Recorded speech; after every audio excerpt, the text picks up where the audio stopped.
Hey all, Kurt Sasso here from TGT at Fan Expo Canada 2011.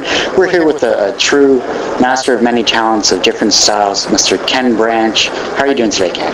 I'm doing very good. Nice morning so far. Yeah, very quiet. You know, we were waiting to do another interview, but I stopped by and I saw the artwork, I saw your various styles, and I was truly impressed, and I'm glad you could take the time to do this interview. The one thing that I noticed first off was you're almost, I would say, a tribute to Alex Ross with this Batman style that you had here. But you've been in the industry for so long. What has been your favorite company to work with? My favorite company to work for, it varies, I guess, depending on different projects. I enjoyed DC. I enjoyed Valiant.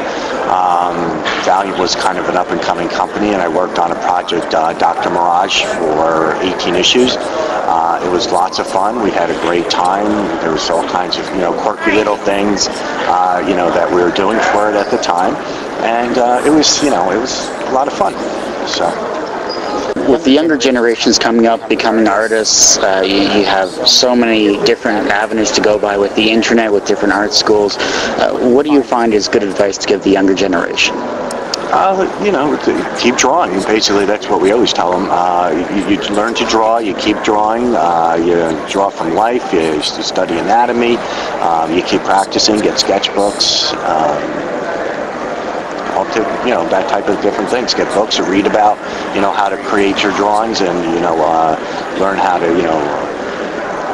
the basics, and then work from there. Now, the one thing you did show me here, which I thought was rather amazing, you have a new book out, actually, a graphic novel called 35 Years Will You Survive. Could you tell us a bit about it? Yeah, this is a graphic novel that I basically put out earlier this year. Basically, it was on a web comic for the first 75 pages, and it ran through 75 pages. Then we collected it with the conclusion of 25 pages into a 100-page graphic novel.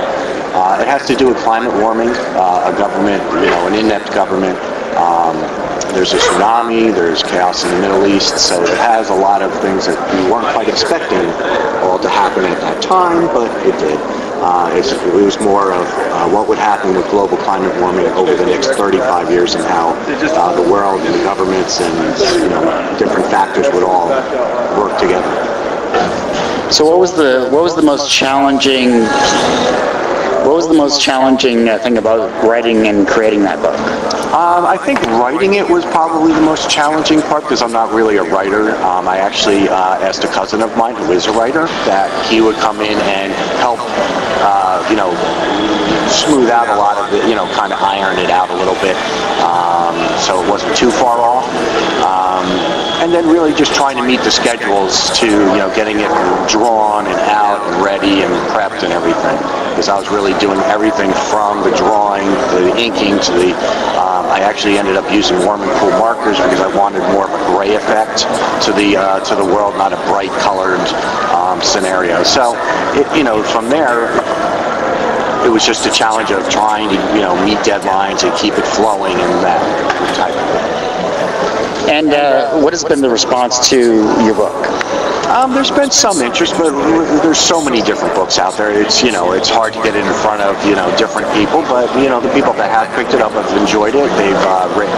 I do have a Facebook page for 35 Years Will You Survive, and they've written comments and left messages on it. So it's been nice. The response that I've gotten. Well, I just want to thank you so much for taking the time to do this interview, Ken. It's been a true pleasure. I wish you true success on this convention, and have a great rest of your day. Yes, thank you very much, and thanks for stopping by.